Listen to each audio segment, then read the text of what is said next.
je me tiens derrière cette chair, avec considération, avec beaucoup de respect à ton Saint-Nom. Tu es le Saint-Nom dans les cieux, sur la terre, en dessous de la terre. Quand on a vu ces noms, tu as dit que personne n'était dit. Il y avait seulement l'agneau de Dieu qui était dit. Pour pouvoir ouvrir les livres, que nous connaissions, Seigneur, les contenus. Et que l'ange messager terrestre devait venir, Seigneur, de ta part, comme tu parles au travers de tes serviteurs, les prophètes, pour nous éclairer la religion, nous éclairer cette parole, que personne ne pouvait en connaître quelque chose. Personne n'était digne dans les terres, en dessous de la terre. Mais l'agneau qui nous parle, l'agneau qui a immolé dès avant la fondation du monde, il connaissait, il connaissait qu'il devait passer par l'expiation de sang, afin que nous soyons pardonnés, afin qu'il puisse écrire nos noms dans les livres de vie de l'agneau. Ce matin, viens Père, nous parlons de la troisième partie. Il faut naître de nouveau. Nous venons de lire l'écriture dans, selon Jean, dans chapitre 1, verset 7. Il faut naître de nouveau. Mais on doit naître de Dieu. Parce que quand nous venons dans ce monde, nous venons avec l'esprit de nos paradigmes, l'esprit charnel, l'esprit du monde, mais nous avons besoin de l'esprit de Dieu pour être changés, pour être transformés. Raison pour laquelle, Seigneur, tu viens à nous pour que ton esprit naisse, pour que nos regards soient tournés à Jésus seul. Viens, Père, naître dans les païens. Viens, Père, pour naître à nous, afin que nos vies, Seigneur, s'alignent sur les promesses de la parole de Dieu. Accorde-les-nous, Seigneur. Pardonne nos iniquités, nos péchés, nos manquements. Pardonne nos péchés. Nous venons à toi, nous avons des cœurs. Oh Dieu, nous avons tort, car nous avons, Seigneur, commis l'opprobre devant la parole de Dieu. Nous voulons venir pour nous repentir avec nos cœurs repentants. Pardonne-nous, Seigneur. Place les sangs, lave-nous. Oh Dieu, que nous soyons purs. Que chacun de nous soit pur devant toi. Dans la droiture de cette parole, lave-nous. Père, soutiens chacun de nous. Nous voulons écouter ta parole. Mets-nous de côté. Laisse que tu parles par le Saint-Esprit, afin de nous fortifier, afin de guérir notre âme. Seigneur, ôte les péchés, l'incrédulité, ôte les mauvaises choses du monde, les credos, les dogmes et les choses semblables. Nous avons besoin de plein évangile à puissance. Accorde-les, Seigneur.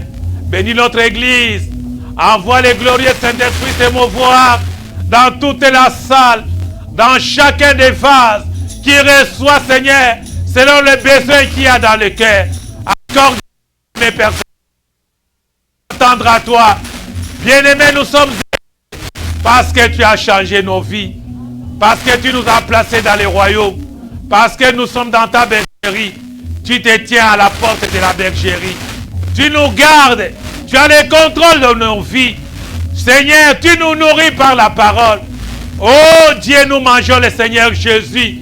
Nous mangeons la parole emmagasinée pour ce temps de la fin. C'est écouter William Branham prêcher. Écouter la voix de Dieu en ces derniers jours.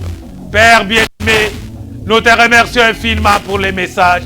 Nous te remercions parce que, Père, tu as envoyé ton Fils bien-aimé Jésus-Christ prendre notre place, venir pour, Seigneur, nous remplir de ton onction puissante pour nous garder dans le plein évangile. Laisse que ton nom soit béni. Alléluia. Merci Seigneur Jésus. Alléluia. Alléluia. Gloire et louange à toi. Merci combien tu réalises ta parole. C'est une réalité pour nous. C'est palpable. C'est une évidence. Dans la présence de Dieu, quelque chose se passe. Oh Dieu, le Dieu de William Marion Branham, le Dieu des messagers prophètes, dans ces derniers jours, viens agir, Père. Viens, Père. touche tes enfants. Comme le Seigneur un jour, quand tu es allé vers la fille de Jairus, tu l'as simplement touchée. Tu disais qu'elle dormait, qu'elle n'était pas morte. C'est le même esprit de Jésus qui peut toucher le cœur afin de nous ramener à la vie. Accorde-les. Nous devons mourir premièrement et renaître de nouveau. Et renaître de le baptême du Saint-Esprit. Accorde-les au nom du Seigneur Jésus pour sa seule gloire. Amen. Amen. Les croyez-vous, Église? Soyez bénis au nom du Seigneur Jésus. Amen. Alléluia. Alléluia. Alléluia. Gloire à Dieu. Il faut que vous naissiez de nouveau. Le premier enseignement de notre Seigneur Jésus. Avant de commencer, si nous pouvons prendre la deuxième écriture dans Jean chapitre 1. Nous allons lire dans Jean chapitre 1 à partir du verset 12 et 13.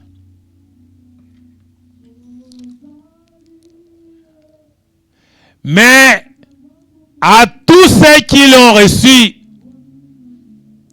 à ceux qui croient en son nom, alléluia, il a donné le pouvoir de devenir enfants de Dieu, lesquels sont nés non du sang, ni de la volonté de la chair, ni de la volonté de l'homme, mais de la volonté de Dieu.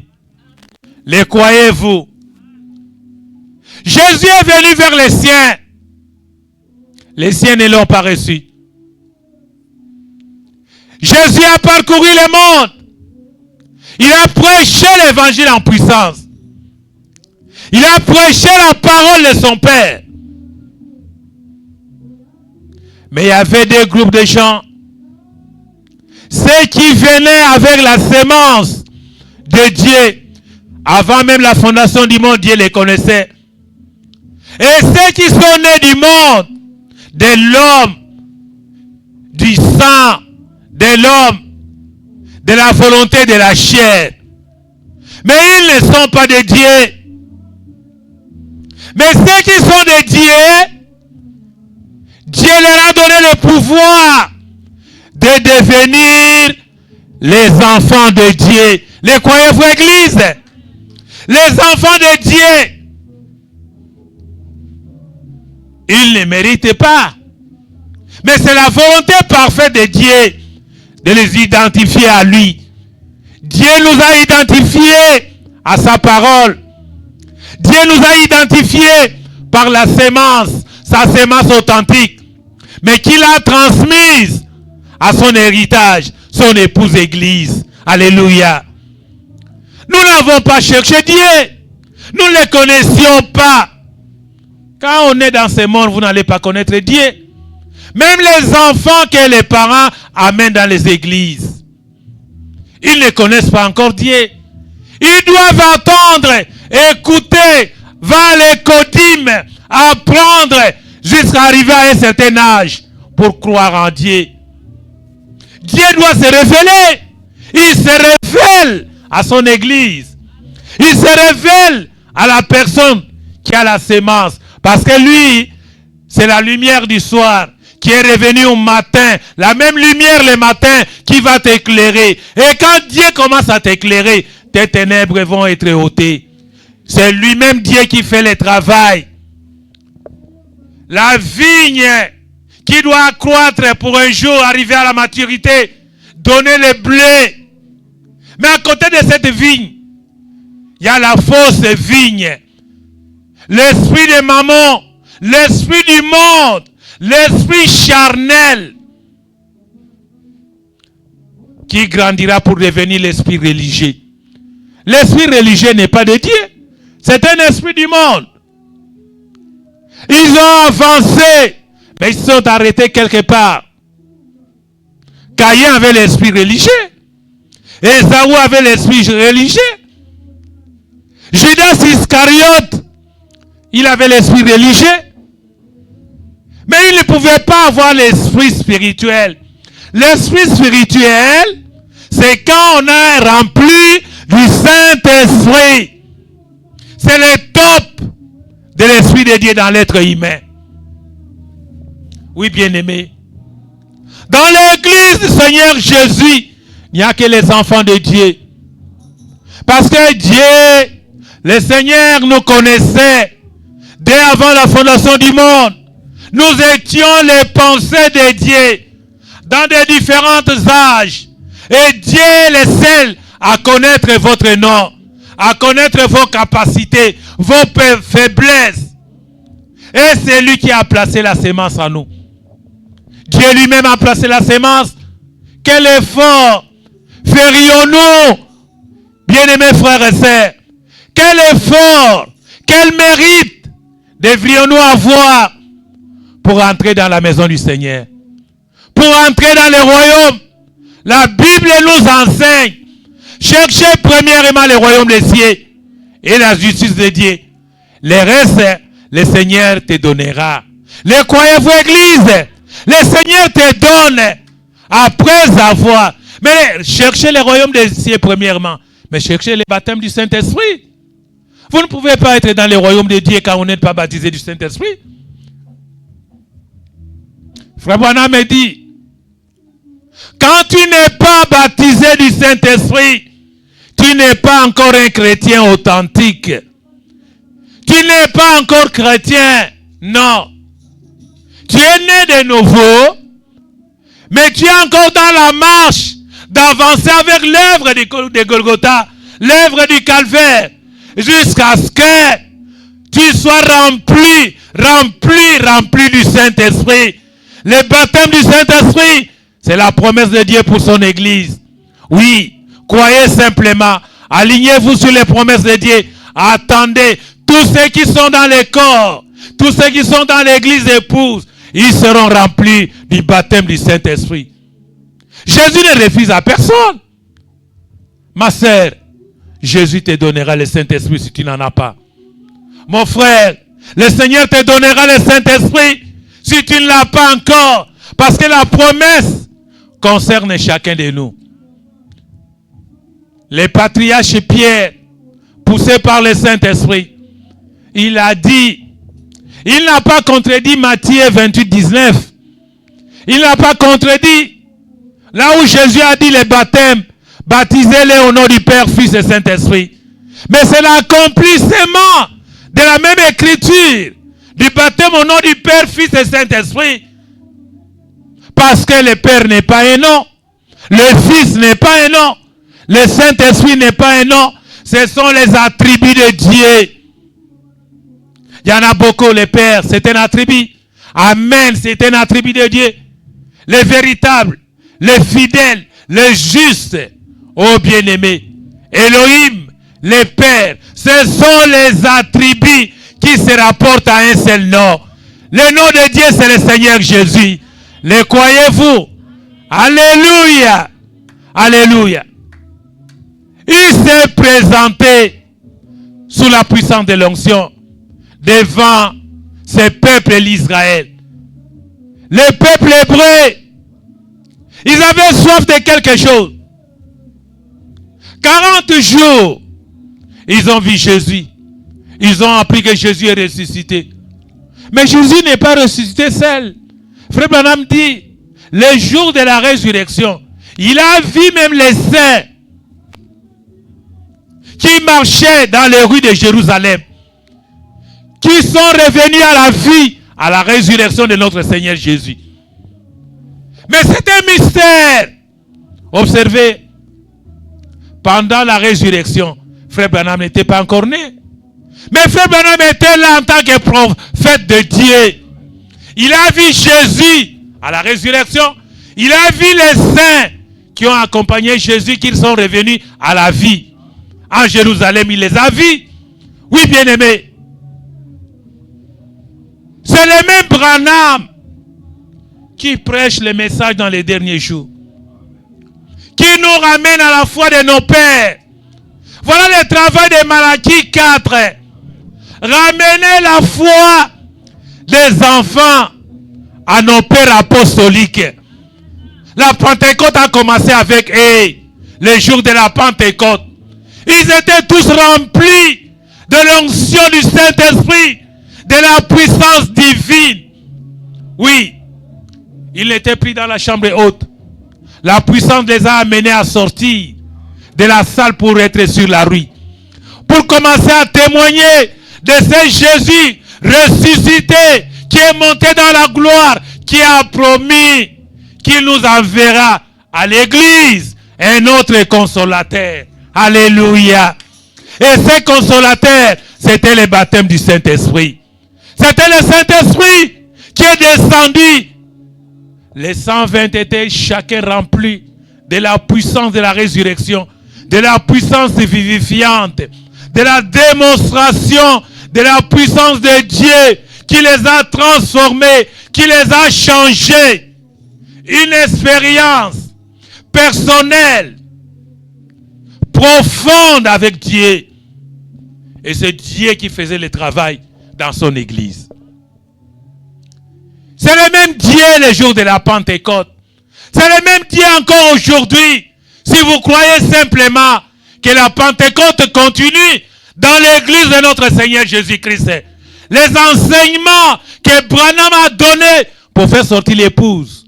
Ce sont les enseignements que Malachie nous a vu, Malachie 4, que nous devons retourner à la foi de nos pères.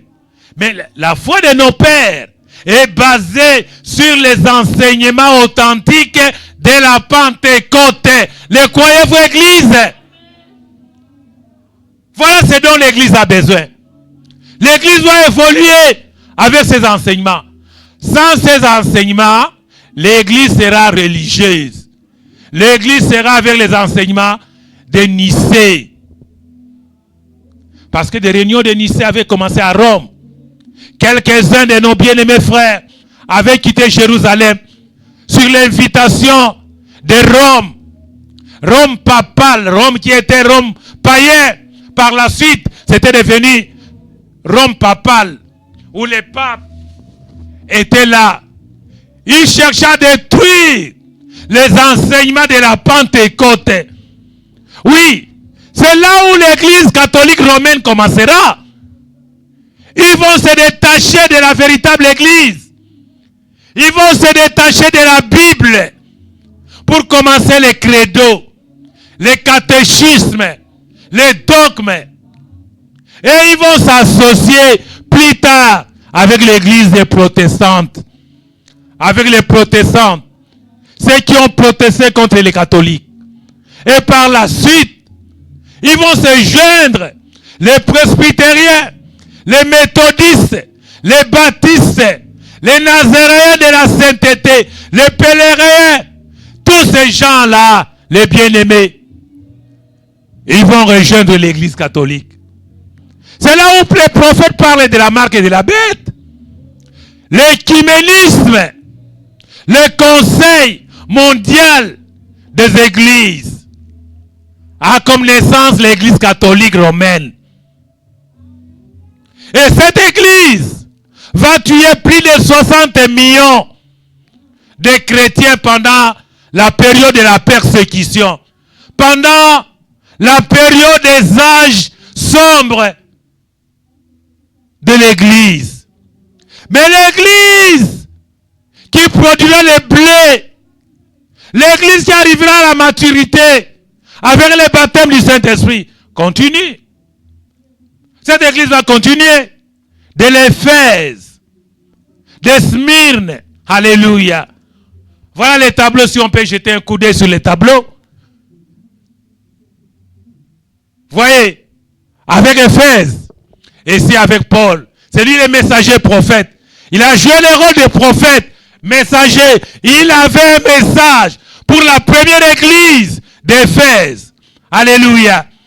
Et nous avons Smyrne avec Irénée. C'est lui le messager. Mais il était un réformateur. Il n'était pas prophète. Irénée n'était pas prophète. Mais c'était un homme de Dieu rempli du Saint-Esprit. Il devait accomplir le travail de Dieu dans le deuxième âge de l'église. L'église dans l'âge de Smyrne. Après Éphèse, là où Jean est allé, il a été légué dans l'île de Patmos. C'est là où il va recevoir des grandes révélations pour l'église. Les choses que Dieu a révélées à Jean pour l'église, pour positionner l'église sous le baptême du Saint-Esprit. Les grandes révélations, Dieu a donné à Jean. Oui. Jean voulait les écrire. Il dit, Jean n'écrit pas. Celle ce que tu as vu, celle ce que je t'ai dit, c'est pour les gens de l'église. Et l'église avait comme prophète, et le messager plutôt, c'était Irénée. Irénée n'était pas un prophète. Il y a seulement Paul qui était le premier prophète dans l'âge d'Éphèse. Et quand nous montons avec les esprits, troisième âge avec Pergame, l'âge de l'église de Pergame, là c'est avec Martin. Martin c'est devenu un protestant. Il a protesté contre l'église catholique romaine. Et il a été excommunié. Son excommunication ne pouvait pas se faire parce qu'il était dans la volonté de Dieu. Quand ils ont rejeté Jésus, ils ont rejeté la parole, c'était le tour de Martin de prêcher l'évangile. Martin a continué, après Martin, il y a le quatrième âge avec l'âge de Thyatire.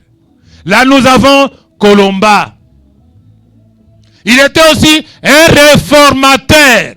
Il n'était pas un prophète comme Paul. Il est baptisé du Saint-Esprit. Il vient, oui, avec la parole du Seigneur. C'est le temps sombre des ténèbres.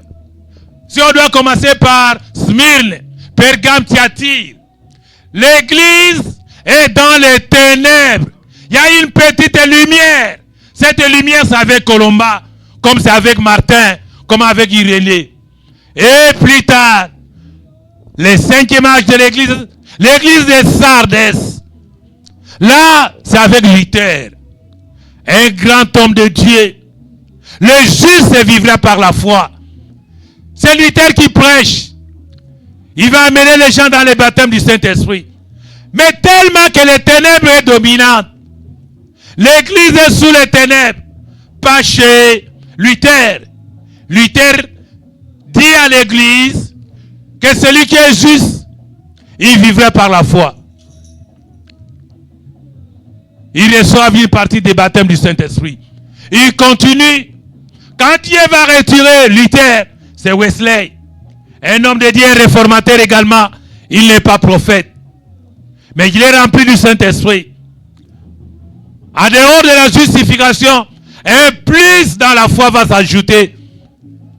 La sanctification. Il dit, sans la sanctification, personne ne verra le Seigneur Jésus. Amen.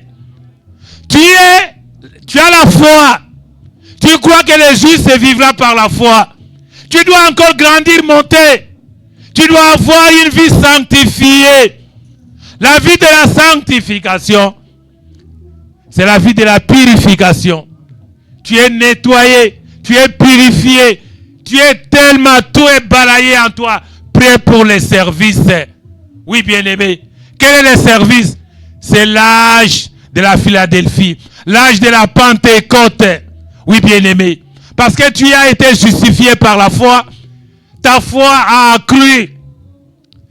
Tu deviens sanctifié pour l'œuvre de Dieu.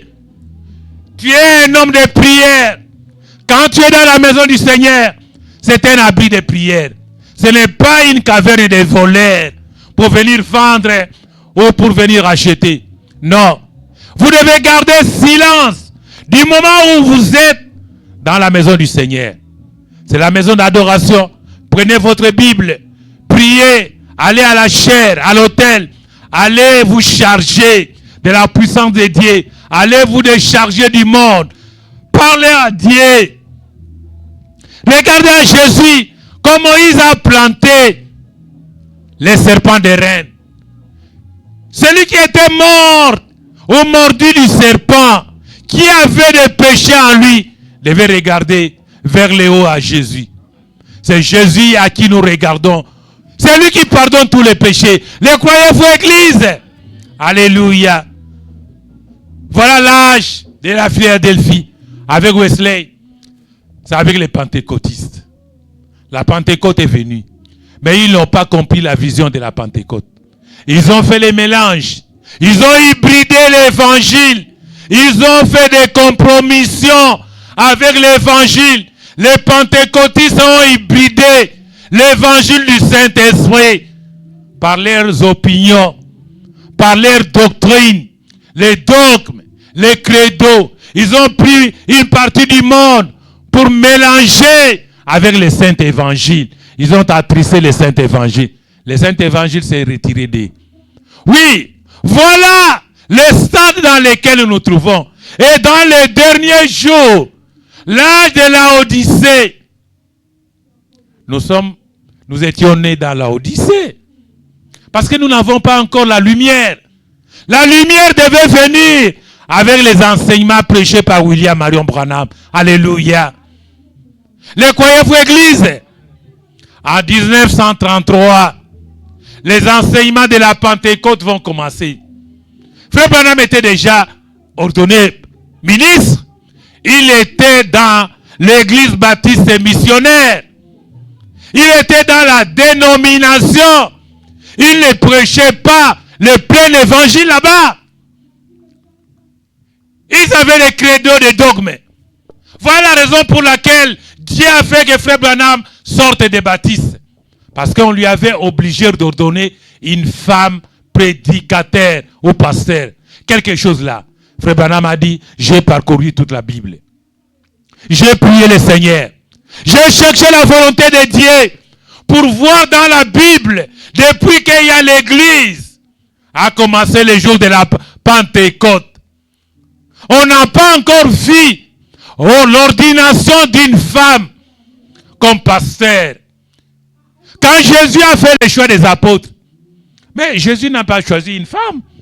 Vous ne verrez pas une femme prédicateur. Vous ne verrez pas une femme pasteur. Non. Mais nous avons une référence à la Bible. Mais si on ne veut pas de la Bible, on amène les credos. On amène les compromissions. On amène les mélanges. On a hybridé les saintes écritures. C'est là où il y a la différence entre l'église de Jésus-Christ et l'église dénominationnelle. Les croyez-vous, église? Nous sommes nés dans l'église de Jésus-Christ, la seule église où Jésus est le fondateur. Dans cette église, Jésus n'a pas établi. Frère Branham en parle. Aucune femme prédicateur. Il n'y en a pas. Obéissez à la parole de Dieu. Obéissez simplement à la Bible. La Bible représente le Seigneur Jésus-Christ sous la forme des Écritures.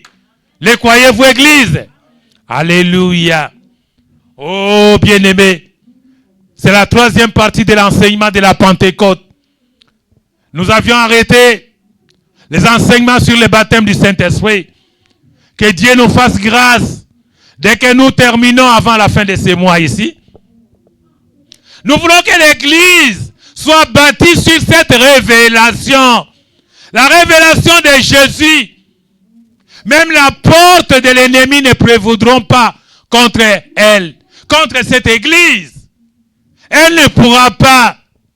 Parce que toute cette lignée des églises dénominationnelles, ils ont cherché à combattre l'église de Jésus.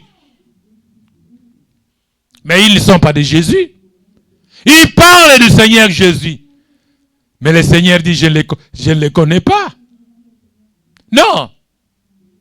Ils avaient mal commencé. Je viens de lire là-bas, quand j'ai montré là sur les tableaux la pyramide. L'église commence par la foi.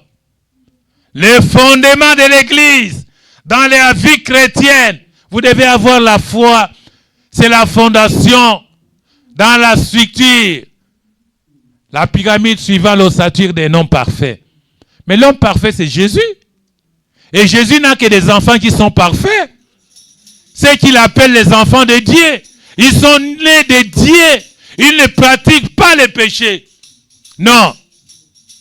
Ils vivent pour Dieu, par Dieu. Mais nous sommes nés de la volonté de nos parents, la volonté de la chair humaine. Mais la parole de Dieu est venue nous faire sortir. Alléluia. Sortir des camps. Dieu nous a appelés. Il nous a fait sortir de la Odyssée. La Odyssée est le monde. La Odyssée est orgueilleux. Il est riche. Il connaît tout. L'Odyssée, c'est les grands prédicateurs du monde. Les grands conférenciers. Ils connaissent beaucoup. Ils ont des révélations du monde. Ils ont des prophéties extraordinaires.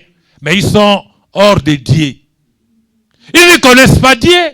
Dieu ne les connaît pas. Voilà la raison pour laquelle, quand Dieu a regardé l'épouse dans les derniers jours, il a dit avec les Éphésiens 4. Éphésiens 4 et 11.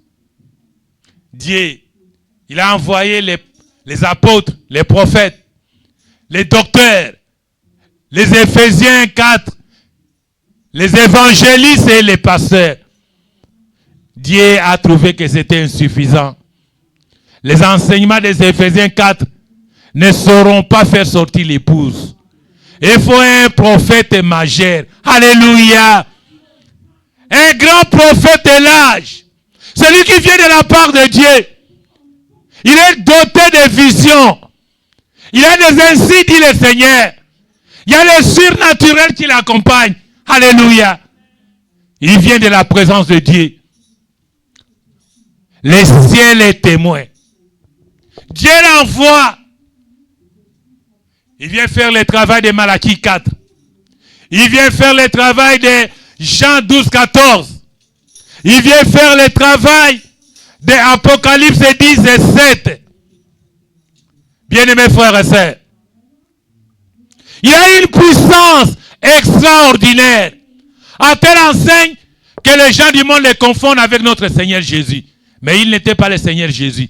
Il était une portion de Jésus en lui. Alléluia. Il reflétait les signes de Messie. Amen. Amen. Alléluia. Frère Branham, il reflétait le ministère de Jésus. Mais il n'était pas Jésus. Il était la parole en portion. Il représentait le Seigneur Jésus par la parole, les signes, les prodiges, les miracles, les surnaturels, l'accompagnant. Il pouvait l'accompagner. Il y a eu des guérisons miracles, la résurrection des morts, les aveugles voyaient, les sourds entendaient. Oui, bien-aimés, les grands miracles, les oracles de Dieu pouvaient être manifestés pendant les temps des ministères de William Marion Branham. William Branham dit, il est la voix de Dieu pour l'épouse. Les croyez-vous, Église? Bien-aimés frères et sœurs, il était un homme. Mais William Branham nous a présenté le Seigneur Jésus. Il a présenté Jésus au public. Le monde parle beaucoup de choses aujourd'hui. C'est parce que nous avons reçu un prophète en qualité de prophète. Alléluia. Qui nous a amenés au pied de Jésus. Qui nous prépare avec ses ministères pour l'enlèvement. L'Église s'en ira. Il y a un départ secret et soudain de l'Église de Jésus-Christ. Ceux qui sont dans cette Église, ils sont convaincus, ils sont concernés, ils le savent. L'Évangile nous a persuadés, l'Évangile nous a gagnés, l'Évangile nous a transformés, l'Évangile nous a changés. Raison pour laquelle nous répétons ce que Branham a dit. Nous répétons, écoutez les bandes. Nous disons que ce que Branham a dit, c'est cela qui nous donne la foi pour garder tel que Habakkuk, le prophète Habakkuk l'a dit. Oui, que l'homme vivra par la foi. C'est ce que Luther avait dit, que par la foi que nous vivons, nos regards sont tournés sur la parole. Les croyez-vous, Église? Écoutez, Frère Branham. Frère Branham dit ceci. Dans la prédication, les chemins de retour, prêché le 23 novembre 1962. Les chemins de retour, Écoutons le prophète de Dieu. C'est lui l'enseignant véritable. Le chemin du retour. Frère Branham, c'est lui le Saint-Esprit qui enseigne l'église épouse. Ah, c'est un noce, hein? Ça, c'est pour les croyants, les enfants de Dieu qui sont nés de nouveau. Paragraphe 40.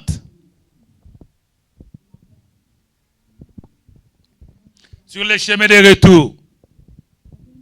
Frère Branham, parlez-nous.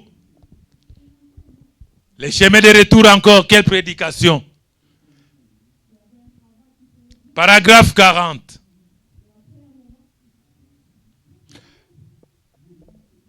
Savez-vous pourquoi ils le font?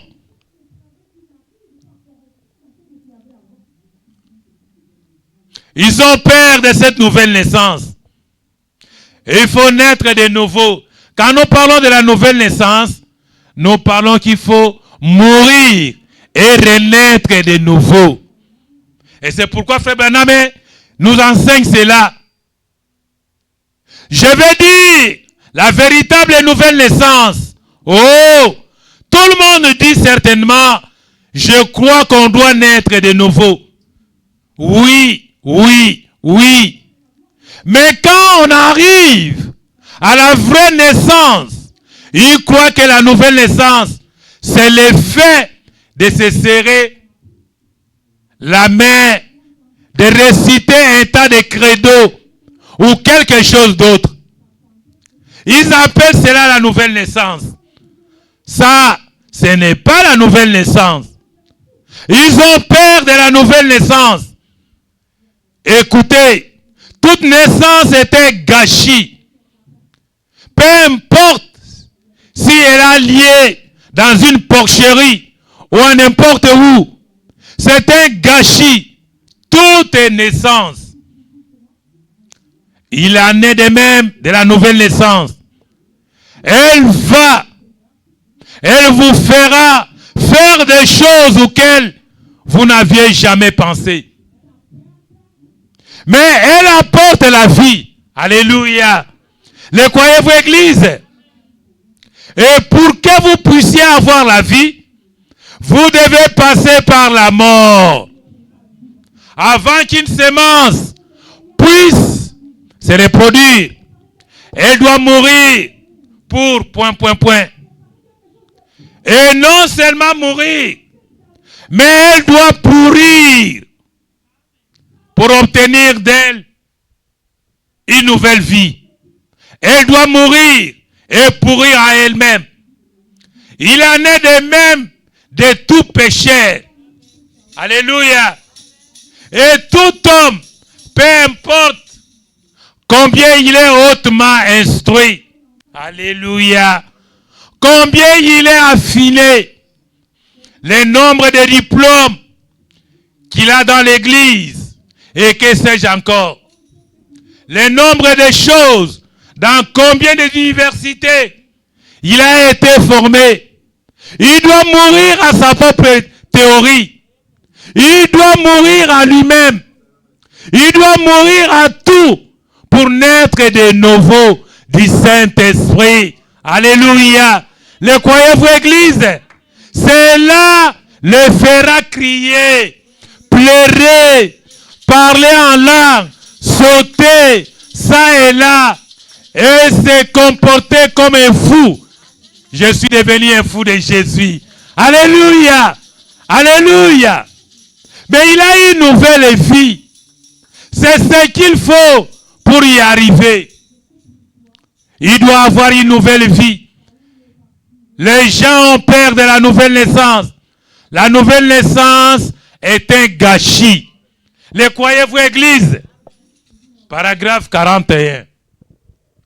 Eh bien, les gens appellent n'importe quoi la nouvelle naissance.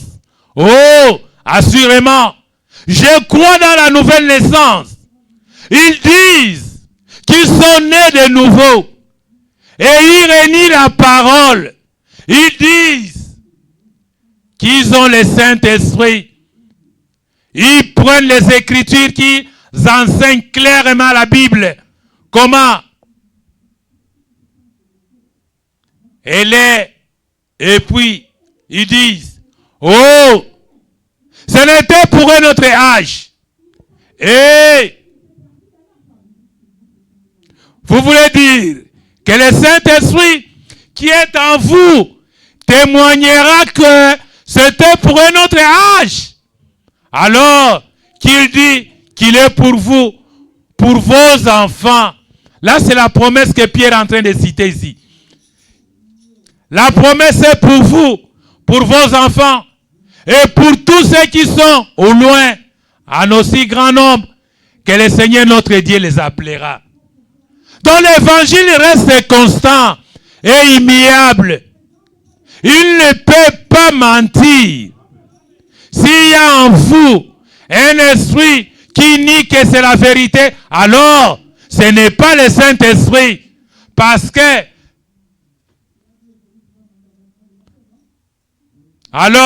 ce n'est pas le Saint-Esprit. Parce que c'est le Saint-Esprit qui a écrit la parole. Amen. C'est si solide que je sais comment les placer. Il faut la mort pour produire la vie. Vous devez mourir à vos propres pensées. Vous devez mourir à votre propre théologie. Vous devez mourir à vous-même, à vos voies humaines. Vous devez être régénéré, être une nouvelle créature, une nouvelle création. Avant que vous soyez cela, vous ne pouvez pas être les deux en même temps. Vous devez mourir à l'un afin de naître à l'autre. Elle apporte un gâchis et elle cause un gâchis aussi. Mais vous avez une nouvelle vie. Qu'est-ce que cela change? Vous devez le faire. Amen. Amen. Oh, que Dieu vous bénisse. Les défilés, les Écritures, pas sur la télé. Vous avez la facilité de les lire. Que cela pénètre sur votre cœur. Que cela pénètre dans votre âme. C'est le Saint-Esprit qui nous enseigne. Et vous et moi, nous avons besoin d'apprendre ces choses. Ça doit être dans notre âme pour soutenir l'évangile. Et nous devons connaître cela. Raison pour laquelle nous prenons le temps il faut naître de nouveau. Il faut que vous naissiez de nouveau. Naître de nouveau, c'est naître de Dieu.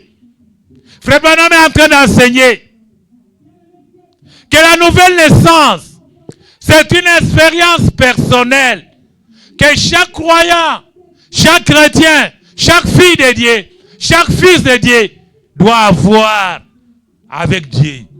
C'est le contact de votre communion, l'alliance de Dieu avec vous. Mais avant que Dieu ne vous donne le baptême du Saint-Esprit, mais vous devez d'abord être né de nouveau. Vous devez connaître qu'est-ce que la nouvelle naissance. Qu'est-ce que le Saint-Esprit? Les pasteurs ne vous le donnent pas. Mais c'est Jésus le modèle qui a promis à l'Église la nouvelle naissance, le baptême du Saint-Esprit. La nouvelle naissance et le baptême du Saint-Esprit sont deux choses différentes. Nous avons dit, vous devez commencer par la nouvelle naissance. Vous devez mourir après avoir écouté la parole de Dieu. Vous devez abandonner le monde. Vous devez abandonner toutes les choses du monde. Fumer la cigarette, boire l'alcool, mentir, voler, faire toutes les choses semblables là. La parole de Dieu vient pour enlever toutes les choses dans votre âme. Les croyez-vous, Église?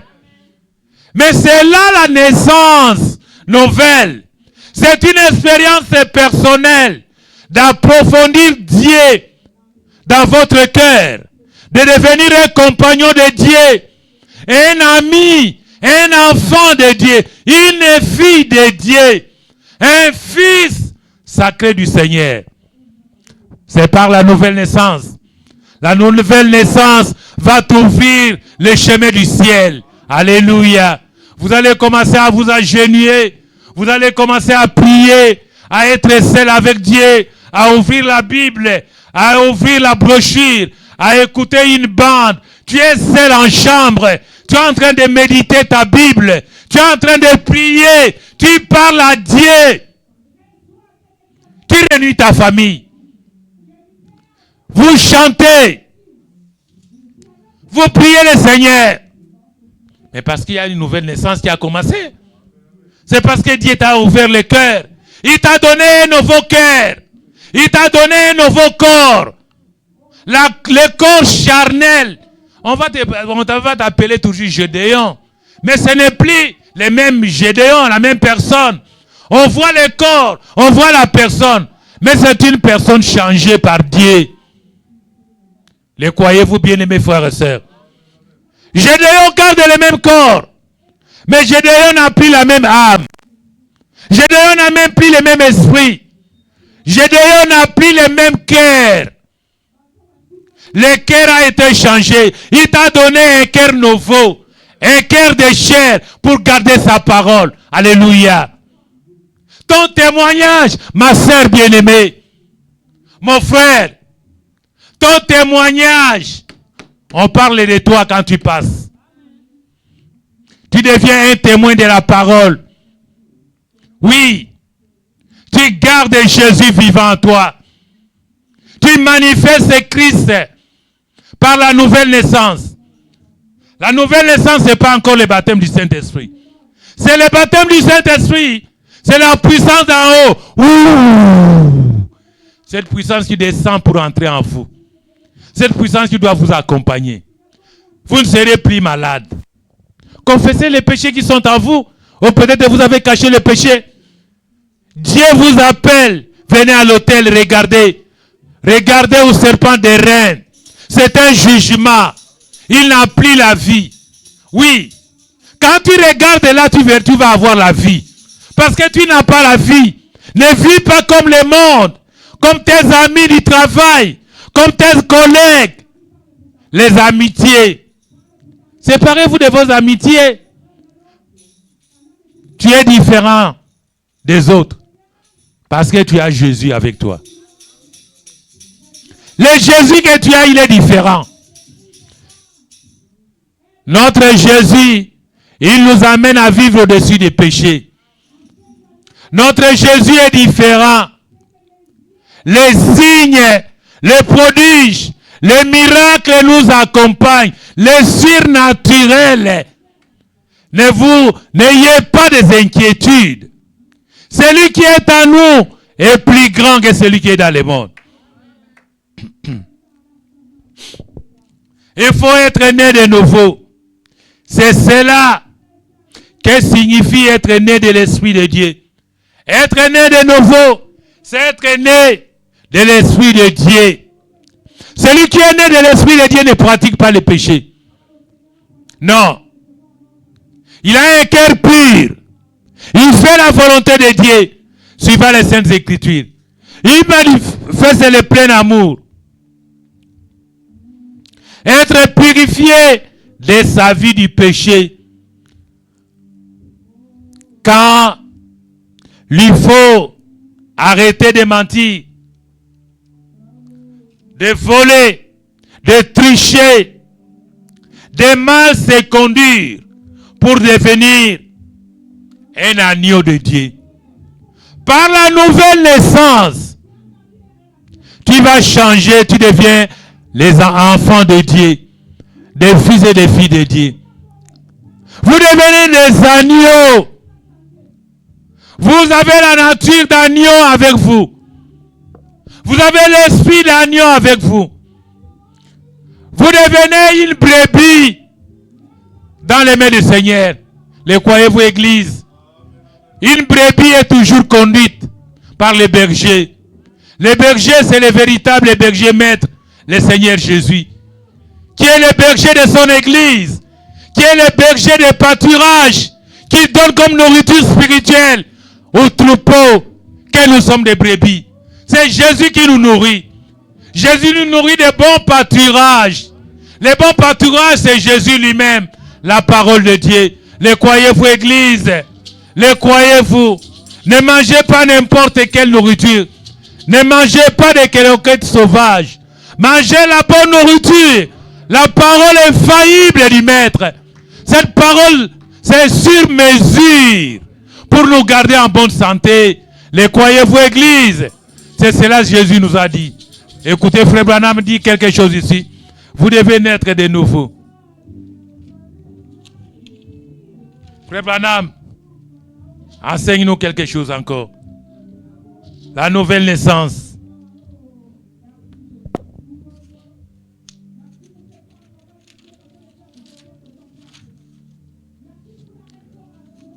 La nouvelle naissance.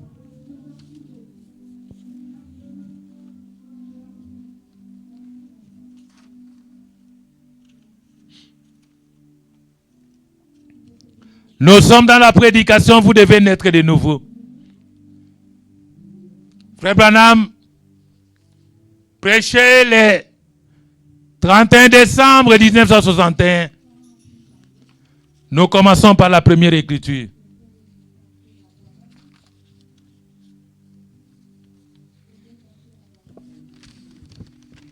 Je crois bien c'est... Nous sommes paragraphe 51, je crois.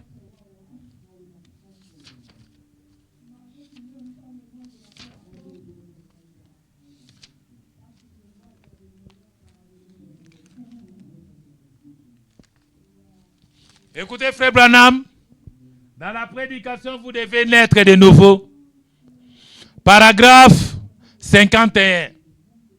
Maintenant, pour ce qui est de l'accès à cette naissance, car il y en a un accès, il y a un seul accès, vous devez subir une transformation pour y parvenir.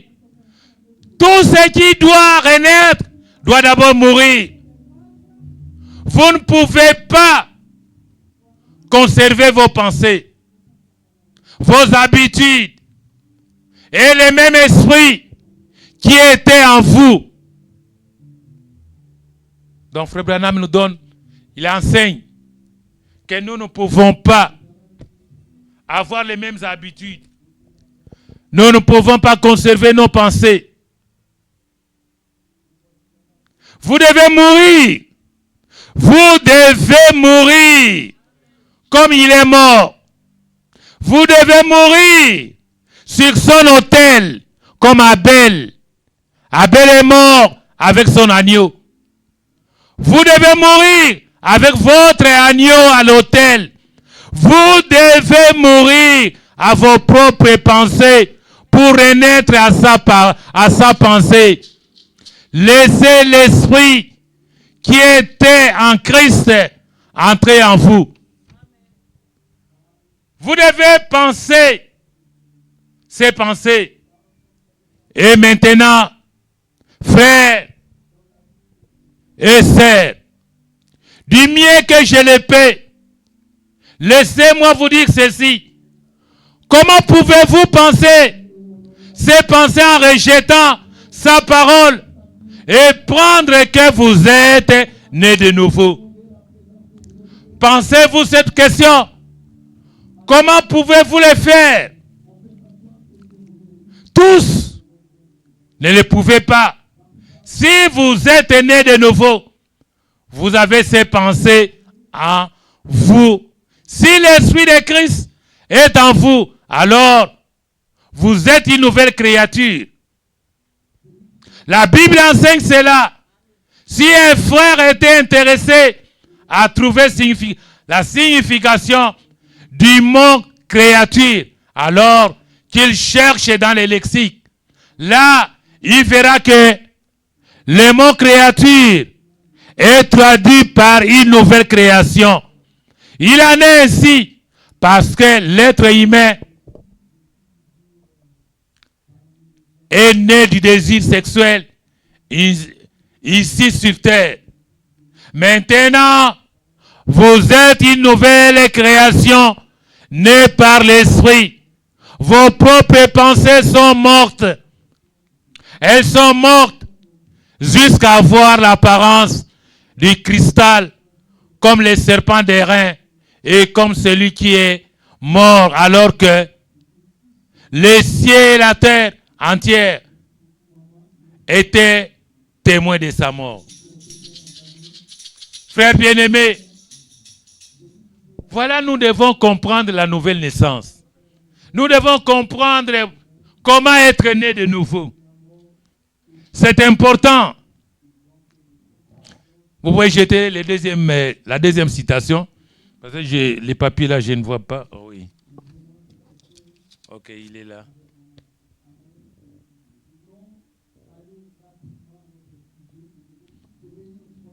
« 54, je crois. Dans le paragraphe 54. Frère Branham dit ceci. Oui, pour naître de nouveau, vous devez passer par les chemins de la mort. Toute chose doit passer par là. Si vous prenez un grain de maïs, la seule façon qu'il puisse reprendre vie, c'est de mourir d'abord. La seule façon pour un grain de blé de reprendre vie, ou toute chose qui veut reprendre vie, tel ce maïs, ce blé, cette fleur, cet arbre, cette herbe et ces légumes doit d'abord mourir. Ainsi, vous, comment y échappez-vous? Comment y échapperez-vous? Vous devez mourir d'abord. Vous devez mourir. Comment? À vous-même, à toute chose, afin que vous puissiez connaître et vous puissiez renaître. C'est ce que vous devez faire. Si vous ne mourrez pas, vous ne pouvez pas renaître. Donc, un enseignement qui nous permet de connaître. Frère Branham prend toujours l'exemple de maïs. Les grains de maïs, jetez un grain de maïs. Elle doit mourir, périr. Mais quand elle reproduit à la vie, ce ne serait plus un seul maïs, beaucoup de maïs. Donc votre vie chrétienne, quand vous mourrez là au commencement, vous donnez votre vie à Dieu. Vous mourrez. Vous devez ressusciter. C'est renaître de nouveau avec une nouvelle vie. Avec les choses nouvelles. Vous devenez une nouvelle créature. L'ancienne créature n'est plus. Vous devenez une créature régénérée par Christ. Né de nouveau, vous avez un nouveau cœur. Vous avez une nouvelle âme. Vous avez l'Esprit de Dieu qui supporte la parole. Qui aime la parole. Qui obéit à la parole. Qui fait exactement ce que les chrétiens doivent faire. Tu ne vivras pas par le monde. Même à côté de toi, il y a 1000 païens, 1000 dénominationnels. Mais toi, celle-là, tu vas les gagner. Par ta vie. Par ta vie, tu gagneras le monde. Les croyez-vous, Église? Frère Branham continue. Paragraphe 56, deuxième partie. Dans paragraphe 56, nous lisons la deuxième partie. Vous devez vous reconnaître si coupable dans la présence de Dieu que vous mourrez aux choses du monde. La question du péché n'existe plus quand vous vous tenez à sa présence. Lorsque vous vous trouvez dans une telle condition, vous êtes certain de vivre parce que vous êtes mort. La seule façon pour vous de revivre, c'est de mourir premièrement. Maintenant, vous voyez où je vais en venir, n'est-ce pas? En ce qui concerne la nouvelle naissance, vous devez mourir d'abord pour naître de nouveau. Et si les choses du monde sont encore en vous, vous n'êtes pas né de nouveau. Je répète, si les choses du monde sont encore en vous, vous n'êtes pas encore né de nouveau. Comment pourriez-vous prétendre être né de nouveau? tout en continuant à vivre avec les choses du monde dans votre cœur. Voyez-vous, comment pourriez-vous les faire? Alléluia. Donc les choses du monde doivent vous quitter. Bien-aimés frères et sœurs.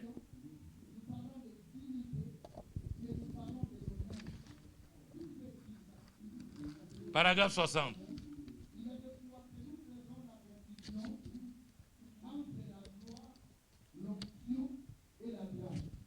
Dans paragraphe 60,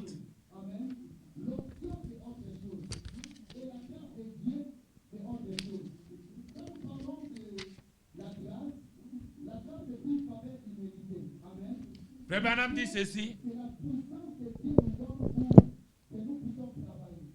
Oh, vous pouvez vous relever de là et faire n'importe quoi.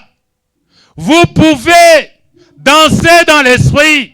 Vous pouvez pleurer. Vous pouvez courir les longs en large. Vous pouvez joindre les églises. Vous pouvez faire ce que vous voulez. Je parle aux pentecôtistes maintenant. Vous pouvez aller suyer la femme d'un homme. Certains d'entre vous, femmes, vous pouvez briser le foyer d'un homme. Vous retournerez à cela, peu importe ce que la parole vous déclare juste. Vous ne le reconnaîtriez pas. Vous, femmes, vous ne laissez pas pousser vos cheveux. Vous ne vous habillez pas correctement. Vous serez exactement comme le monde. Parce que vous n'êtes pas encore morte au monde.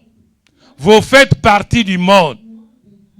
Quelques-uns d'entre vous, hommes, vous ne cesserez pas de boire et de fumer. Lorsque vous voyez sur la rue, plutôt que de tourner les regards, vous ne cesserez pas de convoiter ces mauvaises femmes habillées immoralement.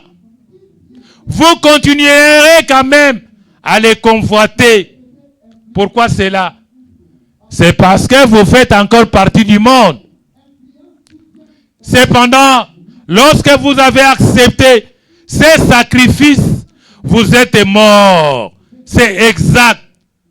Vous comprendrez ce que je vais dire. Est-ce que vous saisissez cela, Église?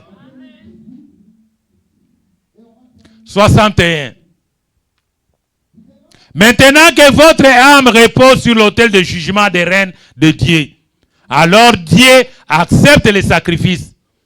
Si vous n'êtes pas encore mort aux choses du monde, Dieu ne l'a jamais accepté.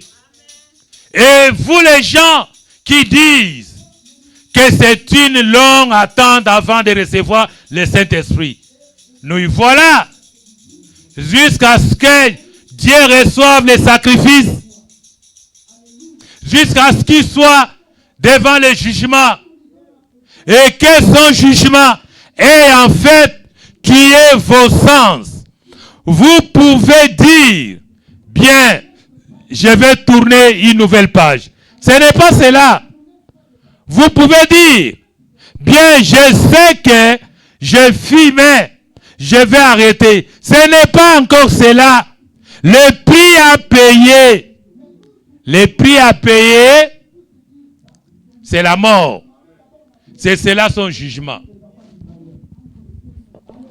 De même, l'âme qui a péché devait mourir. Peu importe ce que vous avez fait. Jésus a dit, plusieurs viendront en moi ces jours-là, disant, Seigneur, n'ai-je pas fait ceci et cela? Et il répondra, éloignez-vous de moi, ouvriers d'iniquité. Voyez-vous. Alléluia.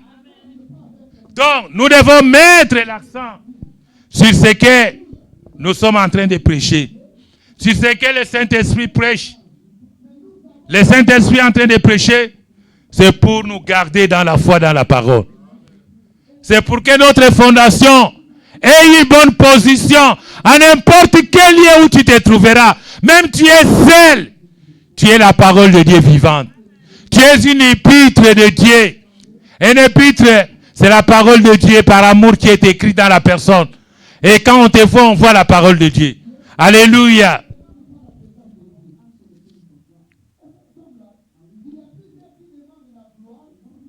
C'est paragraphe, je crois, 63. C'est quel paragraphe? 63 ou 65? Paragraphe 63. Dans le paragraphe 63, écoutez, frère Branham. Que faites-vous avec un bébé dès qu'il vient au monde? Vous le lavez, n'est-ce pas? Dès qu'un homme est mort à lui-même, qu'il est né de Dieu, il est lavé par l'eau de la parole. Amen. S'il est dit,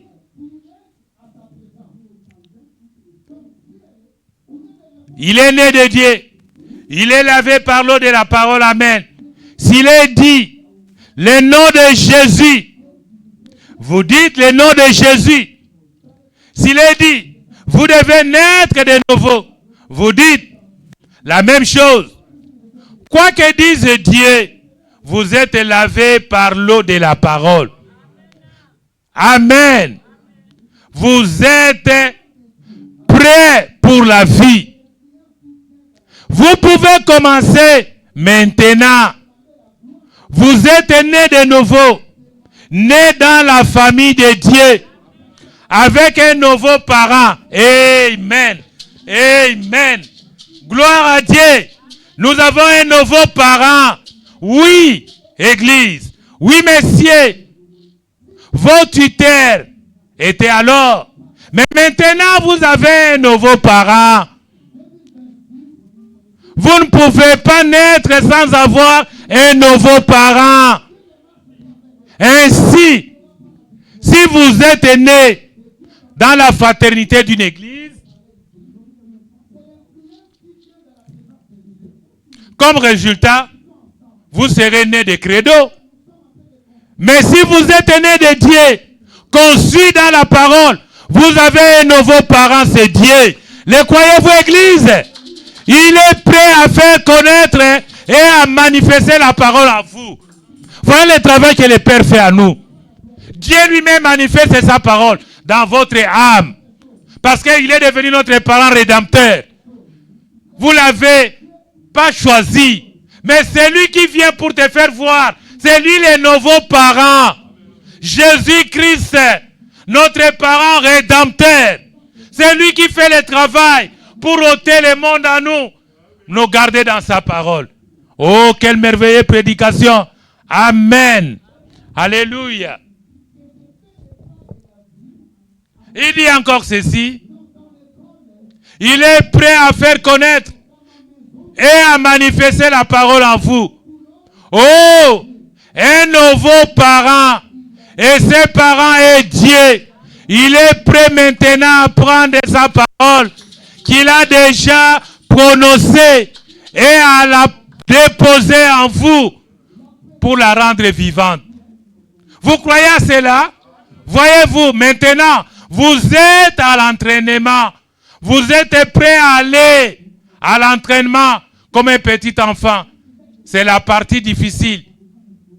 Quand vous pensez que vous devez faire ceci et que la parole vous arrête et vous montre quelque chose d'autre, vous dites, mais pourquoi il croit cela et cela n'a pas d'importance. C'est qu'il croit.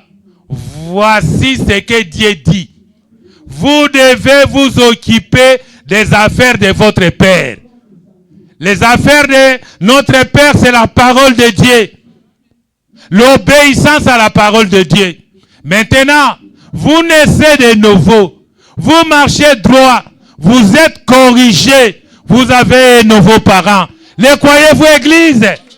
Supportez-moi un peu. Nous avançons, nous allons terminer. Nous devons connaître toutes ces choses. Là, nous avons le paragraphe 65. Passons d'abord par paragraphe 64. Ainsi, par votre nouvelle naissance, vous avez un nouveau parent, une nouvelle nature. La vieille nature est morte. Et vous avez une nouvelle nature. Autrefois, vous alliez dans une direction. Mais depuis, vous en avez prise une autre. Vous alliez alors vers les bas. Et maintenant, vous vous dirigez vers les hauts. Vos affections sont pour les choses d'en haut. Amen. Une nouvelle affection. Alléluia. Vous n'aimez plus les choses du monde. Vos afflictions sont de Dieu. Vous ne vous souciez plus de ce que disent les hommes. Ils peuvent rire de vous et dire que vous êtes vieux, jeune, ou quoi que ce soit d'autre. Mais vous ne pouvez vous soucier. N'ayez pas de soucis pour les choses du monde et toutes ces choses. Non, parce que vous êtes nés d'en haut. Vos afflictions sont pour les choses d'en haut. Dieu n'a pas honte de vous. Vous n'avez pas honte de lui. C'est juste. Lisez dans 11e chapitre des Hébreux dès maintenant. Je l'ai noté ici. Ça, c'est le devoir que vous allez prendre lire à la maison. Hébreux chapitre 11. Prenez note de cela. Les gens d'alors, voyez comment ils étaient. Ils allaient ici et là vêtus de peau, de moutons, dans le désert, dénués de tout et quoi que d'autre. C'était ce dont le nom, ce dont le monde n'était pas digne. Voyez-vous, lisez-les, ce serait bon pour vous. Là, vous verrez ce que deviennent les gens quand leur nature est changée. La nature de Dieu deviendra offerte. La semence que vous portez à la nature de Dieu. Vous avez la nature de Dieu. C'est la nature de l'agneau. Brebis du Seigneur. La nature de Dieu en vous. Vous êtes corrigé par Dieu. Vous êtes changé.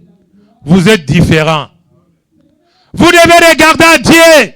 Regardez à la parole. Mourez au monde pour naître de nouveau. Et manifester la nature de Dieu. Parce que vous avez de nouveaux parents rédempteurs. Oh, c'est Jésus qui fait le travail. Avançons, paragraphe 69. Une nouvelle nature. Un être nouveau. Une nouvelle création. Un nouveau père. Un nouveau parent. Vous croyez, vous aimez chaque parole qu'il dit.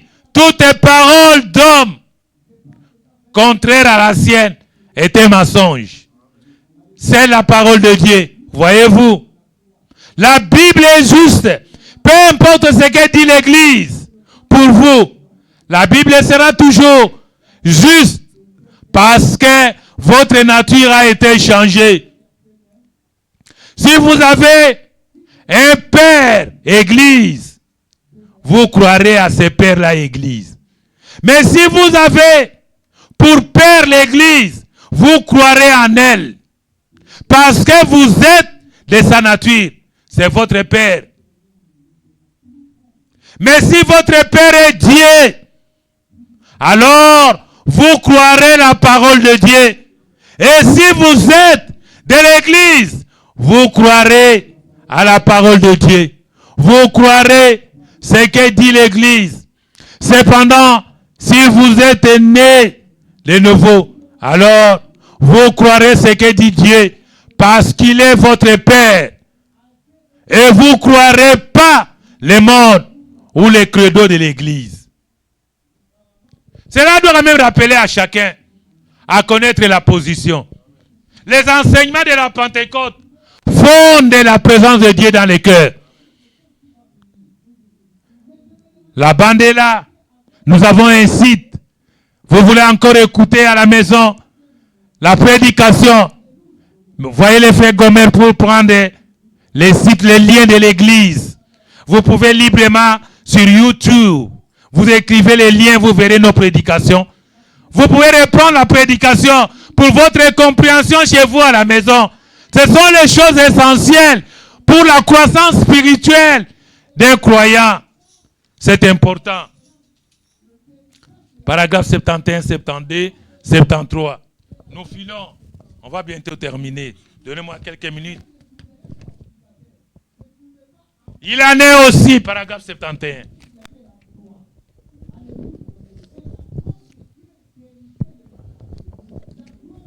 Il en est ainsi avec les chrétiens. Quand il est né de nouveau, n'est-ce pas? Voyez-vous, il sort d'un différent, c'est tout. Le credo, qui en a plusieurs, de ces véritables canards qui se trouvent dans ces églises professionnelles et confessionnelles. Mais ils sont conduits par une poule. C'est vrai, ils ne le sont pas à l'aise. Cela peut sembler dur, mais ce n'est pas mon intention. Je vais juste vous démontrer un. Je prends la deuxième partie de cela. Il sentit l'eau et par sa nature, les canards, il était un canard. Alors un canard et l'eau vont de pair. Il en est de même pour un croyant et Dieu. Un croyant et Dieu, cela devient plus fort. Ils sont ensemble, car il a reçu une autre grosse bouffée. Et après un certain temps, le vent s'est mis à souffler. C'était comme un violent coup de vent. Vous savez, cela commença à souffler en sa direction. Il ne peut plus y résister plus longtemps. Il se précipita au bas de la colline avec des cris de joie. Coin, coin, coin, coin, coin. Il avait le bec vers le ciel. Vous savez, il sentit l'eau. Et la vieille épouse lui dit, alors fanatique, reviens ici. Mais c'était inutile. Il avait senti l'eau. Il était en route vers l'eau. Il y a une fontaine remplie d'eau. Et il y a une fontaine remplie de sang tiré des veines d'Emmanuel. Les pécheurs y plongent et y perdent la marque de la culpabilité. Oui, bien-aimé, un vrai chrétien ne peut plus se préoccuper des choses du monde. Ils ne veulent plus vivre ici à l'aventure, ne sachant pas quelle est leur position. Aujourd'hui, Église, ils sont méthodistes, et demain ils sont baptistes, presbytériens, pentecôtistes, et ainsi de suite. Oh frère, c'est pitoyable. Un véritable chrétien veut mettre la fraîcheur de l'esprit, la fraîcheur de Dieu dans sa vie. Enfin, quelque chose qui en fait une nouvelle création. Et aussitôt qu'il entrevoit cette issue, rien ne pourra l'arrêter.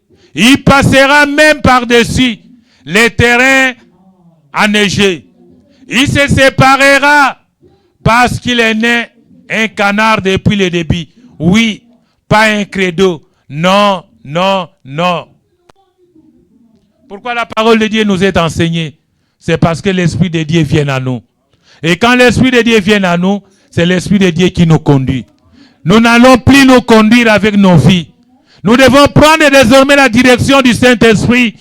C'est la direction de Dieu lui-même qui conduit l'Église. Nous devons être obéissants à Dieu dans la simplicité. Nous n'allons pas nous efforcer, mais nous allons regarder à ce que Dieu enseigne à l'Église. Paragraphe 77. Si vous avez des questions, vous nous poserez cela. Car si vous êtes né de Dieu, vous êtes lavé par les eaux de la parole. Vous êtes séparés des choses du monde et vous croyez Dieu. Vous êtes morts. Vous êtes morts à vos propres pensées, à vos propres idées, à toutes choses autre que la parole de Dieu. Elle vit en vous, faisant son œuvre au travers de vous, démontrant que c'est la parole de Dieu. Vous dites, je suis mort au monde. Je suis mort au monde. Frère Branham, alors pourquoi rejetez-vous la parole de Dieu? Jésus a dit, ces signes suivront ceux qui auront cru. Maintenant, nous en venons à ce que né de nouveau signifie, voyez-vous. Paragraphe 78. Vous êtes encore colérique, cruel et arrogant. Quelqu'un dit du mal, vous, et déjà vous voulez vous battre. Est-ce que cela est être né de nouveau de Dieu? Non. L'Esprit de Dieu agit par ainsi. Non. L'Esprit de Dieu est humble, gentil, doux et patient. L'Esprit de Dieu est amour. L'Esprit de Dieu est la bonté, le pardon. Oh, l'Église. Mais ils resteront avec leur dénomination. Ils parleront en langue. Ils prophétiseront et feront toutes sortes d'œuvres. Jésus a dit qu'il les ferait. Ayant une forme de pitié, ils accrochaient à leur dénomination parce que c'est leur père. Ils sont nés de ces pères dénominationnels. Mais si vous êtes nés de Dieu, voici ce qu'est votre père. Il est la parole. La parole, quelles que soient les sensations que vous éprouviez, vous êtes un enfant de Satan jusqu'à ce que vous deveniez mort au monde et vivant en Christ. Écoutez, faisons vite. Alléluia. Alléluia. C'est Frère Branham qui en parle.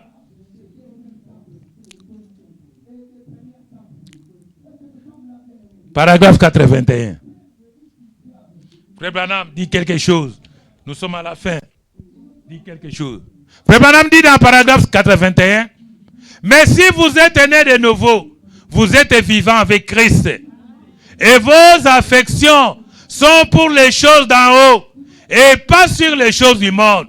Si vous êtes né de nouveau de l'Esprit de Dieu, vous devenez une partie de Dieu. Et vous êtes éternel avec lui. Quand vous êtes né de nouveau, la mort ne peut pas vous toucher. Vous êtes éternel. Vous êtes changé d'une créature du temps pour une autre. Le croyez-vous, Église? Créature de l'éternité. Nous sommes toujours dans le paragraphe 81. Vous êtes passé de la mort à la vie.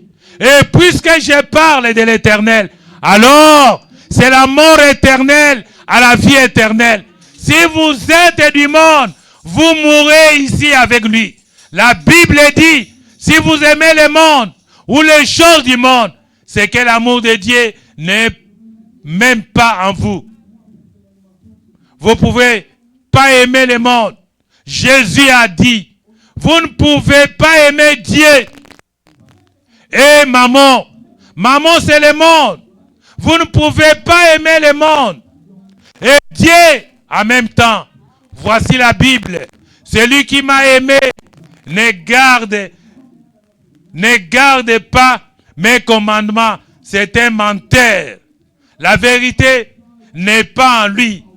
Nous voilà. Alléluia. Oh bien-aimé. Paragraphe suivant. 86-87. Paragraphe 86-87. Comment éprouvez-vous un vrai prophète quand il a la vraie parole? Amen. Alors, si ce n'est pas une parole authentique, il s'agit sûrement d'un faux. S'il dit quelque chose de contraire à la parole, à cette parole de Dieu, alors la parole de Dieu soit reconnue pour vraie et celle de tout prophète pour mensonge. Si cette parole qui vient du prophète est la parole de Dieu, alors il est un vrai prophète. Parce que la parole de Dieu vient au prophète, au vrai prophète alors. Nous en avons beaucoup de faux prophètes, fausses paroles, vrais prophètes, vraies paroles. Joignez ceci, dites cela, croyez ceci, faites cela. Ce sont nos credos, non dénominationnels. Mais la vraie parole vient au prophète. Et il vous annonce la vraie parole. En suivant la parole, vous obtenez une vraie expérience de la parole. Parce que la parole s'est faite chair en vous. Vous devenez un fils de Dieu. Et la parole de Dieu vient de Dieu jusqu'à vous. Parce que vous êtes sa nature. Et que le Dieu vient de Dieu jusqu'à vous. Et que la nature et que son esprit étant en vous, vous faites les œuvres de Dieu. Alléluia. La Bible le dit. Oh! Les croyez-vous, Église?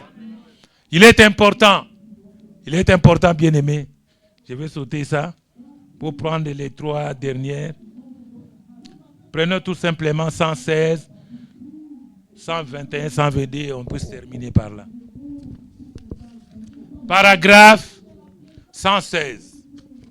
Toujours la même prédication. Vous devez être né de nouveau. Est-ce que nous avons dépassé le temps? Oh non, nous sommes dans les bons. 116.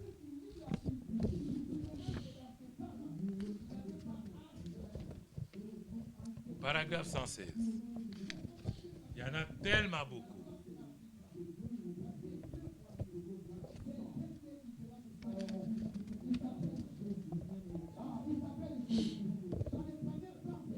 On commence.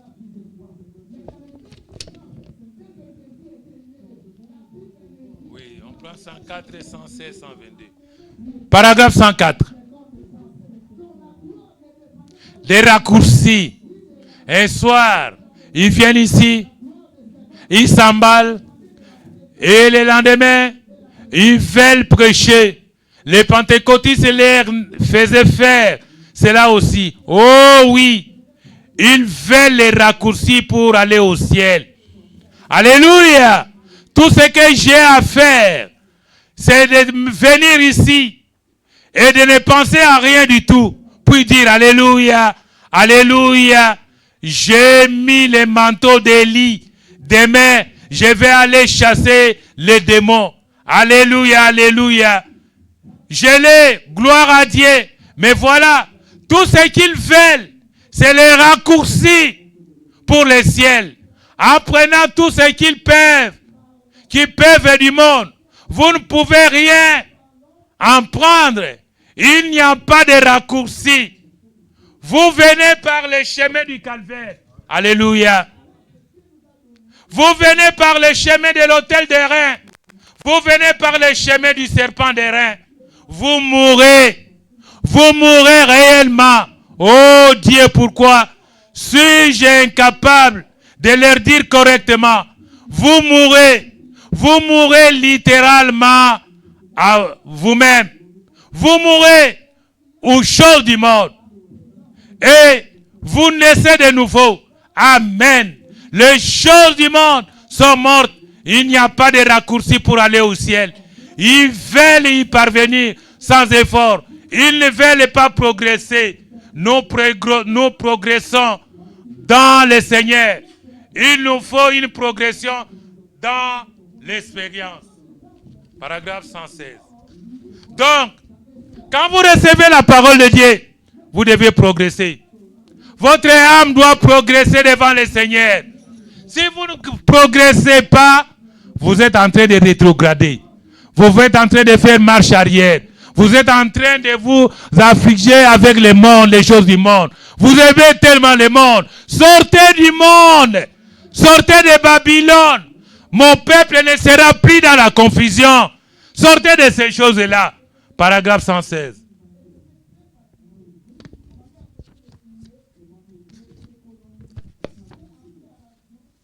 Frère Branham dit ceci. Maintenant, regardez des gens qui vont chercher toutes ces sensations et ces choses et qui le lendemain retournent à ce qu'ils étaient. Avez-vous vu cela? C'est pas centaines. Voyez-vous, ce qui arriverait à ces personnes mourraient dans cet état. La mort ne change pas leur état. Ainsi, chers bien-aimés frères chrétiens, laissez-moi dire ceci en terminant. Tournons-nous vers lui et sa parole avec sincérité. Venez humblement comme des chrétiens et naissez de nouveau de son esprit. Quand vous naissez de nouveau, vous êtes un chrétien revendiqué par les fruits que vous portez. Alléluia. Comprenez-vous cela? Sœur, Séphora, vous êtes une chrétienne par les fruits que vous portez. Par les fruits que vous les reconnaîtrez. C'est une revendication. Vous ne connaissez peut-être pas votre ABC, mais vous pouvez être quand même une dame, une chrétienne. Le monde peut vous haïr pour que ça ne soit pas à cause de quelque chose que vous avez fait. Mais si l'on vous haït à cause de lui, alors c'est différent. Vous n'avez pas à être un théologien. Non.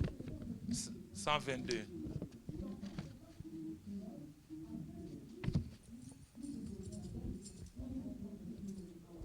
Alors, ne vous fiez pas à ce message qui est terminé à 12h30 ou 12h40.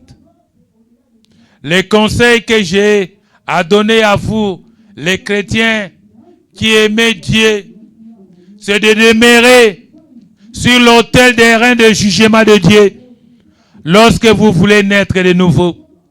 N'espérez pas à vous lever de là. Vous devez y mourir aujourd'hui. C'est terminé pour vous. C'est tout. Si vous ne le faites pas, si vous ne pensez pas pouvoir le faire de tout votre cœur, avec sincérité, n'essayez pas. Cela ne fonctionnera pas. Je termine maintenant avec encore une quinzaine de pages ou plus d'écriture. Enfin, déposez vous-même sur l'autel des reins de jugement de Dieu. Devenez tout aussi mort au monde que fit Christ. Voyez-vous, devenez tout aussi mort que les serpents jugés les fit dans les jardins d'Éden. Il fut représenté dans la forme du serpent des reines sans aucune vie à lui. Toute sa vie l'avait quitté. Christ était sans vie. Il est descendu de la croix et le mit au tombeau. Il était mort et puis il ressuscita pour notre justification. Nous mourrons avec notre agneau sur l'autel et nous ressuscitons avec sa justification. Comment le savons-nous? Parce que la vie qu'il a ressuscitée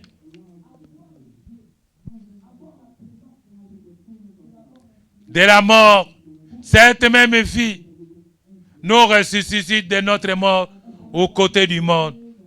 Elle fait de nous une nouvelle créature en Christ Jésus. Alors, par le Saint-Esprit, nous sommes scellés dans le royaume de Dieu jusqu'au jour de notre rédemption.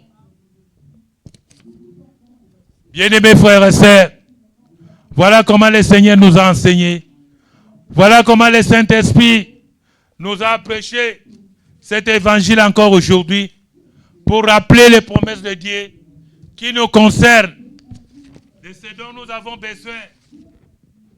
Nous devons faire un effort pour garder les paroles que Dieu nous a données. Regardez à l'autel des reins le jugement de Dieu. Perdez votre vie. Perdez votre droit d'aînesse. Alignez-vous sur les promesses de Dieu. Les promesses de Dieu sont ferventes. Elles produisent les fruits que nous portons. Elles nous gardent dans la présence de Dieu. Elles ne nous éloignent pas. Ce sont les promesses du temps de la fin. Les promesses qui concernent Jésus sur la croix. Il avait accompli la rédemption pour nous. Il avait accompli les merveilleuses promesses qui fleurissent plutôt la parole à nous pour nous rendre jeunes, pour nous rendre heureux. Cela soit des bénédictions, autant de gouttes de pluie qui tombent sur nous. Dieu a pourvu une église, ni tache, ni ride, ni rien de semblable. Une église de chrétiens véritables. Une église de la Pentecôte. Une église de vierges. Une église qui n'est pas hybride. Une église qui n'est pas mélangée avec des credos, avec des dogmes, avec des opinions, avec l'intelligence du monde, avec les intellectuels. Nous ne sommes pas dans cette église-là. Nous sommes dans une église du Seigneur Jésus où le Saint-Esprit conduit l'église. Où il nous garde au-dessus des péchés. Il nous remplit de l'onction de Dieu, de la puissance qui nous accompagne, des signes et toutes les bénédictions y afférentes. Oh, Seigneur, viens en aide pour ton église. Viens nous aider, viens nous soutenir, viens nous accompagner. Sois béni à jamais, sois loué, sois glorifié. Merci Seigneur pour tout ce que tu as fait pour ce dimanche, pour les services dominicaux, pour tout ce que tu as fait. Bénis l'épouse dans le monde entier. Bénis l'Israël dans sa patrie. Bénis l'épouse que nous sommes, n'oublie pas les messages tabernacles ici à Columbus. Bénis toutes les églises dans la ville. Bénis les hommes de Dieu. Bénis chacun de nous. Bénis notre église. Et que chaque personne rentre bénie, remplie de l'onction de Dieu, remplie du Saint-Esprit, remplie de la nouvelle naissance. Au nom du Seigneur Jésus-Christ. Amen. Que le Seigneur vous bénisse. Alléluia. Alléluia. Gloire.